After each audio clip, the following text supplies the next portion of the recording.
अस्सलाम वालेकुम व्यूअर्स, कैसे हैं आप लोग। साकाज़ एकेडमी के चैनल से आप लोगों को एक दफ़ा फिर वेलकम कहती हूँ। और आज का मेरा जो टॉपिक है वो बहुत इम्पॉर्टेंट टॉपिक है। इस बुक का बहुत अहम पेज ग्राफ आप कह लें, जो जिसको अगर आप समझ लेते हैं तो आप समझें कि आपने कलरिंग की के बहुत सारे मसले जो हैं वो आपने हल कर लिए। लेकिन उससे पहले, इस ग्राफ को समझाने से पहले, मैं अपने नए आने वाले सब्सक्राइबर्स को थोड़ा सा बताती चलूँ। जो नए व्यूअर्स हैं या सब्सक्राइबर्स हैं, कि आप लोग ये जो मैं एक बुक पढ़ा रही हूँ अपनी उर्दू में लिखी हुई किताब हेयर कलरिंग के ऊपर। ये किताब बेसिकली उन लोगों के लिए फ़ायदेमंद है कि जो कि हेयर कलरिंग सीख रहे हैं, अपना सीखने का प्लान बना रहे हैं, स्टूडेंट्स हैं, हेयर ब्यूटी इंडस्ट्री के स्टूडेंट्स हैं, हेयर ड्रेसिंग के स्टूडेंट्स हैं, या वो लोग जो कि सीख चुके हैं और अपनी प्रैक्टिस कर रहे हैं, उन लोगों के लिए भी ये फ़ायदेमंद है। और वो ब्यूटिशियंस जो ऑलरेडी अपने बिजनेस रन कर रही हैं, अपने सैलून्स रन कर रही हैं और हेयर कलरिंग कर रही हैं, लेकिन उनको बहुत सारे प्रॉब्लम्स का सामना करना पड़ता है। ये किताब स्टेप बाय स्टेप आगे बढ़ती है, बिल्कुल शुरू से स्टार्ट करके हेयर के स्ट्रक्चर से आपको स्टार्ट करके फिर आपको बहुत एडवांस लेवल पे लेके जाती है, जहाँ पे आपको कलर को समझना बहुत आसान हो जाता है। अगर आप इस किताब को स्टेप बाय स्टेप नहीं पढ़ेंगे तो आपको मुश्किल होगी कि आप आगे एंड की चैप्टर्स को आसानी से समझ सकें। तो इसलिए इस किताब को शुरू से पढ़ना ज़रूरी है। और वो लोग जैसे कि बहुत सारे मेरे जो व्यूअर्स हैं वो इंडिया से बिलोंग करते हैं, वो मेरी वीडियोस बाकायदगी से देखते हैं। उनका एक सवाल ये होता है कि क्या ये किताब हिंदी में अवेलेबल नहीं है। तो बिल्कुल नहीं है, सॉरी, हिंदी में नहीं है, लेकिन मेरी इस पूरी किताब को मैंने पढ़ाया हुआ है। इसकी पूरी प्लेलिस्ट मौजूद है। आप उस प्लेलिस्ट को करेंगे डे 1 से लेकर एंड तक आपको सारी वीडियोस उस प्लेलिस्ट पे मिल जाएंगी। तो वहाँ पे आप इस किताब को सुन के, देख के आप समझ सकते हैं और अपने नोट्स बना सकते हैं। और जो लोग किताब ख़रीदना चाहते हैं, जो उर्दू को समझते हैं, पढ़ सकते हैं, बोल सकते हैं, लिख सकते हैं, उन लोगों के लिए आसानी ये है कि वो इस किताब को बाय कर सकते हैं। इस किताब को पाकिस्तान के अंदर ऑर्डर करने के लिए आप पोस्टकॉम पाकिस्तान का ऐप डाउनलोड कर लें और वहाँ से आप डायरेक्टली आप कंपनी को ऑर्डर कर सकते हैं। और अगर आप बाहर मुल्क से बाहर हैं, यानी पाकिस्तान से बाहर हैं, तो आप तब भी ऑर्डर कर सकते हैं। उसके लिए अब मेरा व्हाट्सएप नंबर है, ऑफिशियल व्हाट्सएप नंबर है। इसका एक ख्याल रखिएगा कि ये सिर्फ ऑफिशियल ऑफिस आवर्स में ही ओपन होता है और आपको रिप्लाई भी ऑफिस आवर्स में ही दिया जाएगा। और हॉलीडेज़ में या वीकेंड्स पे वहाँ पे आपको रिप्लाई नहीं मिलेगा। तो चले हम आज के टॉपिक की तरफ चलते हैं। बड़ा इंपॉर्टेंट टॉपिक है। जिन लोगों ने किताब बाय की हुई है वो अपनी बुक ओपन कर लें। और ये ग्राफ आपको पेज 128 पे मिलेगा। ये बड़ा इंपॉर्टेंट ग्राफ है। इसमें आपके इस लेफ्ट साइड पे आपको लिखा हुआ नज़र आएगा बेस कलर। ये देखिए, base colour plus complementary colour. अब क्या है कि अगर आपका बेस कलर इस तरह का है, यानी जब आपको पीछे मैंने पढ़ाया हुआ है कि किस तरीके से किन लेवल के बालों पर, जैसे रेड वॉयलेट है, अगर वो ब्लीच के बाद आपने, दो केसेस होते हैं कि ब्लीच के बाद अगर आपके बालों का ये लेवल है या ये लेवल आ गया है, या इस तरह के बाल हो गए, या इस तरह के बाल हो गए, या ऐसे हो गए हैं, या ऐसे हो गए हैं, ठीक है। ये एक तो हो जाती है बेस कलर उस सूरत में जब आपने ब्लीच किया।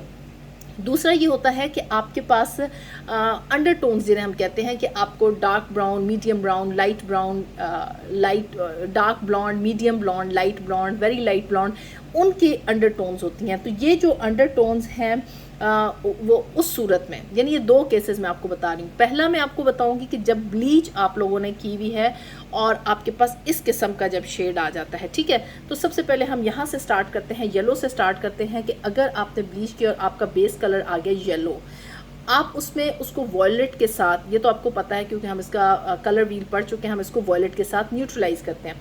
अब उसमें शेडिंग कलर्स, आपके पास शेड किस किस्म के शेड्स आते हैं? ब्राउन के शेड्स आते हैं, जो अमूमन हमें किस तरह के ब्राउन के शेड्स मिलते हैं। थोड़ा सा आप ऐड करेंगे इसमें येलो, तो वॉयलेट ऐड करेंगे तो आपके पास इस तरह का शेड होगा। उसमें मज़ीद वॉयलेट ऐड करेंगे तो इस तरह का शेड होगा। मज़ीद ऐड करेंगे तो इस तरह ये ब्राउन पे टर्न होना शुरू हो जाएगा। और मज़ीद और ऐड करेंगे तो इस तरीके से इस ब्राउन पे आ जाएगा। और जब आप और इसमें वॉयलेट ऐड करेंगे तो ये फिर ग्रेजुअली क्या होगा कि ये न्यूट्रल ग्रे में कन्वर्ट हो जाएगा। ये बात समझना बहुत ज़रूरी है कि आपने किस हद तक बाल को न्यूट्रलाइज करना है। आपने येलो बेस के ऊपर अगर जितना वॉयलेट ऐड करती है, यानी आपको यहाँ तक चाहिए तो आप यहाँ पे आके इसको स्टॉप कर देंगी। ऐसा नहीं है कि आप उसको करते रहेंगे, बार बार करती रहेंगी और मज़ीद वॉयलेट ऐड करती जाएंगी। जितना वॉयलेट आप ऐड करती जाएंगी, आपका बाल जो है एक जगह पे आके न्यूट्रल ग्रे, यानी इस तरह डार्क शेड में कन्वर्ट हो जाएगा, ठीक है। फिर उसके बाद मैं आज आपको ये आधा ग्राफ बताऊंगी। येलो ऑरेंज है, येलो ऑरेंज में अगर आपके पास बेस कलर येलो ऑरेंज का है और ब्लू वॉयलेट आप ऐड करती हैं, ठीक है, जब आप ब्लू वॉयलेट ऐड करती हैं तो ये आपके पास पहला जो आपके पास स्टेज आती है वो इस तरह का ब्राउन का शेड आता है। फिर उसके बाद और उसमें करती जाएंगी और न्यूट्रल होता जाएगा, ऑरेंज उसमें से ख़त्म होना शुरू हो जाएगा और ये ब्राउन की तरफ स्विच करना शुरू हो जाएगा।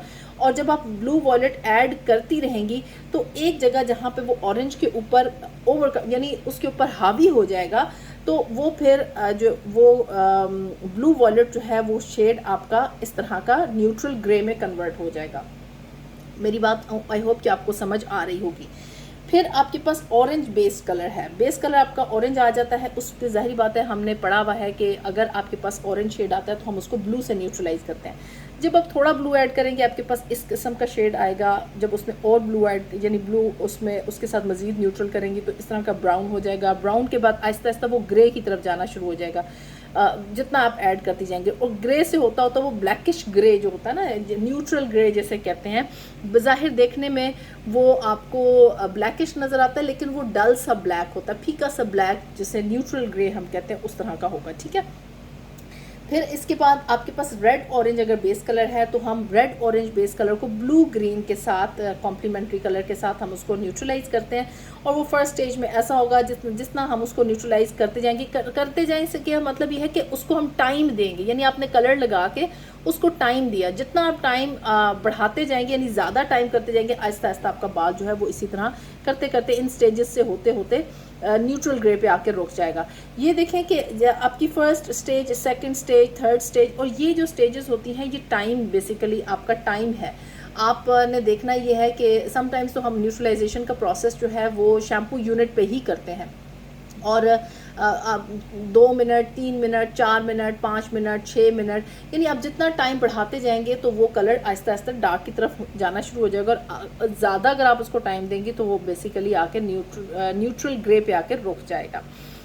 अच्छा, फिर उसके बाद जब रेड कलर है, रेड में आप ग्रीन ऐड करती जाएंगी तो वो आपके पास पहले ही आपको, अच्छा ये चीज़ याद रखिए कि अमूमन ना ये समझा जाता है कि हम न्यूट्रल करेंगे तो हमारे पास कलर शुरू में ही लाइटर होगा, नहीं, जिस लेवल पे आप हैं, अब जैसे रेड कलर है, लेवल 5 का बेस कलर है, ठीक है, जब यानी लेवल अगर आपके पास ब्लीच के बाद ऐसा शेड आता है तो आप 4 या 5 के उस पे हैं और उसको आप ग्रीन के साथ करेंगे, न्यूट्रल करेंगे, तो आप ये मत एक्सपेक्ट कीजिएगा कि आपके पास ब्लॉन्ड का शेड आएगा, नहीं। ये अक्सर मुझसे लोग पूछते हैं कि हम लेवल 6 तक अगर हम ब्लीच बालों को लेवल 6 तक ब्लीच करें और जब हम न्यूट्रल करेंगे तो क्या हम ब्लॉन्ड पे होंगे? नो, आप ब्लॉन्ड पे कैसे होंगे? आप ब्लॉन्ड के लेवल तक आपने लाइट ही नहीं किया। उसके लिए आप अगर आप ग्रीन के साथ उसको रेड को न्यूट्रलाइज करेंगे तो इस तरह का डार्क ब्राउन से शेड आपको मिलेगा, ठीक है। और एक और भी क्वेश्चन अभी 2-3 दिन पहले मुझसे किसी ने किया कि मैं ब्राउन की तरफ, उनके बालों में रेड बहुत है, मैं ब्राउन पे स्विच करना चाहती हूँ, वो ब्राउन पे जाना चाहती हैं, कॉफ़ी ब्राउन पे जाना चाहती हैं। तो उसका सबसे बेस्ट ऑप्शन ये है कि अगर उनके बालों में रेड बहुत ज़्यादा है तो आप उनके बालों में ग्रीन कलर लगाएं। ग्रीन कलर लगाने से आपके पास हर कंपनी आपको इंटेंसिफायर्स देती है, जैसे पोस्टकॉम में मिक्स कलर्स के नाम से ये कलर्स मौजूद हैं, ग्रीन कलर मौजूद है। आप जब उसको ग्रीन कलर को बालों पे लगाएंगी वो रेड और ग्रीन जो है वो आपस में मिलके वो ब्राउन पे स्विच कर जाएगा। अब जितना ज़्यादा आपने उसको टाइम देती जाएंगी वो उतना डार्कर पे जाना शुरू हो जाएगा। जब आप उसको आपका मतलूबा शेड आ जाता है तो उसको आप वॉश कर लें, देन आप ग्लॉसिंग का प्रोसेस करें। जो भी आपका रिक्वायर्ड शेड है ना, जैसे अगर वो कॉफ़ी ब्राउन है या शेड कार्ड में से जो भी उन्होंने शेड पसंद किया हुआ है ब्राउन का, लेवल 5 का माइंड में रखिएगा। लेवल 8-9 में नहीं बात कर रही हूँ हम, क्योंकि हम लेवल 5 पे हैं तो हम लेवल 5 की ही बात करेंगे। ये ज़्यादा से ज़्यादा हम लेवल 6 पे जा सकते हैं, इससे आगे आप आगे जा सकती हैं ऊपर, और अगर आप डार्कर में जाना चाहें तो वो डार्क पे आप जा सकती हैं। तो ज़रूरी ये है कि आपको पता हो कि आप किस लेवल पे हैं, और उसको जब आप न्यूट्रलाइज करेंगी तो आपके पास किस तरह का शेड या किस तरह का ब्राउन आप अचीव कर सकेंगी। इस तरह का ब्राउन आपको लेने के लिए आप ये देख लें कि अगर आप इस येलो पे हैं, आपका बेस कलर ये येलो है और आप वॉयलेट ऐड करती जा रही हैं, तो ज़्यादा से ज़्यादा आप इस तरह के ब्राउन पे आ सकेंगी। लेकिन आप इस तरह का चॉकलेट ब्राउन कलर अगर आपने लेना है, यानी ये वाले जो शेड्स हैं ये आपको सैंडी में मिल जाएंगे, ये वाले सैंडी के लेवल्स में मिल जाएंगे। लेकिन ये जो चॉकलेट ब्राउन के शेड्स हैं, ये कॉपर ब्राउन के शेड्स जो हैं, ये बरगंडी के शेड्स जो हैं, वो आपको डार्कर लेवल पे मिलेंगे। तो इसी तरह जब आप उस ग्रीन कलर को जितना ज़्यादा टाइम देंगी, जितना वो बाल के ऊपर स्टे करेगा, लगा रहेगा, तो वो डार्कर में होते होते वो भी न्यूट्रल ग्रे पे कन्वर्ट हो जाएगा। देन अगर आपके पास वॉयलेट, रेड वॉयलेट शेड है बेस कलर, और आप येलो ग्रीन के साथ उसको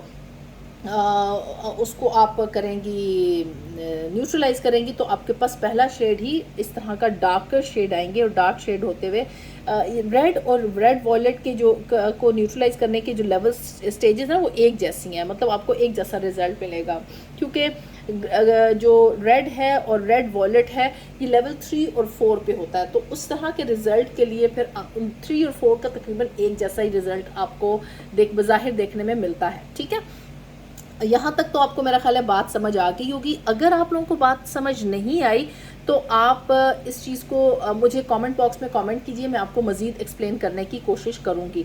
और एक चीज़ और कि कुछ लोग मुझे इंडिया से मैसेज भी कर रहे हैं, ये अराउंड द वर्ल्ड मुझे मैसेज करते हैं कि वो हम आपके व्हाट्सएप ग्रुप में ऐड होना चाहते हैं।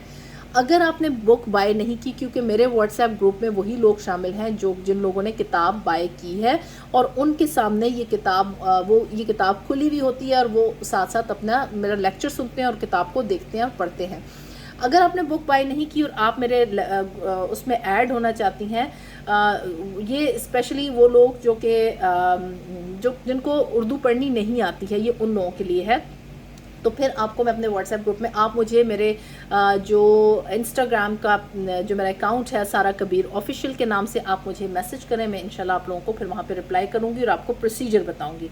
तो ये जो यहाँ तक आज मैं आपको समझाती हूँ, इसके बाद अगला जो नीचे वाला जो ग्राफ है ये मैं आपको फिर अपनी अगली क्लास में आपको बताऊंगी कि हम ये वाला ये ग्राफ आपको क्या बताता है और आप किस तरीके से कलर्स को अचीव कर सकते हैं। एक चीज़ को बहुत अच्छे से दिमाग में रख लें, जिन लोगों के पास ये किताब है उनको तो आसानी होगी। थोड़ा सा कलर का 19-20 या 18-20 का फ़र्क होता है प्रिंटिंग में, क्योंकि आपको पता है कि जो चीज़ प्रिंटिंग में आती है और रियल में जो चीज़ होती है वो थोड़ा सा 19-20 का फ़र्क रखती है। तो लेकिन बहरहाल मैंने कोशिश की है कि मैं प्रिंटिंग बहुत अच्छी करवाऊँ, मैंने हाई क्वालिटी प्रिंटिंग करवाने की कोशिश की है, और कोशिश की है कि कलर्स के रिजल्ट्स नियर टू ओरिजिनल हो, लेकिन बट स्टिल आप नियर टू ओरिजिनल नहीं ले सकते हैं। तो आप जिन लोग जो कलर्स करते हैं, ये ब्लीच का काम करते हैं, उनको लेवल्स का आइडिया हो जाएगा। इस तरह के आप जब शेड्स लेना चाहते हैं तो आप न्यूट्रलाइजेशन से बहुत आराम से ले सकते हैं, और ये बहुत इंपॉर्टेंट टॉपिक है। ये एडवांस लेवल के उसमें आता है कि आपने न्यूट्रलाइज करके रिजल्ट्स किस तरीके से आप अचीव कर सकते हैं। तो आपको अगर यहाँ तक कि किसी चीज़ में समझ नहीं आती तो मुझे कमेंट करें, इंशाल्लाह मैं आप लोगों को रिप्लाई करूँगी, और हम अगला जो आधा जो हमारा ग्राफ है वो हम अगले मैं अपनी क्लास में समझाऊंगी। अपना बहुत सा ख्याल रखिएगा। Take care. अल्लाह हाफिज़।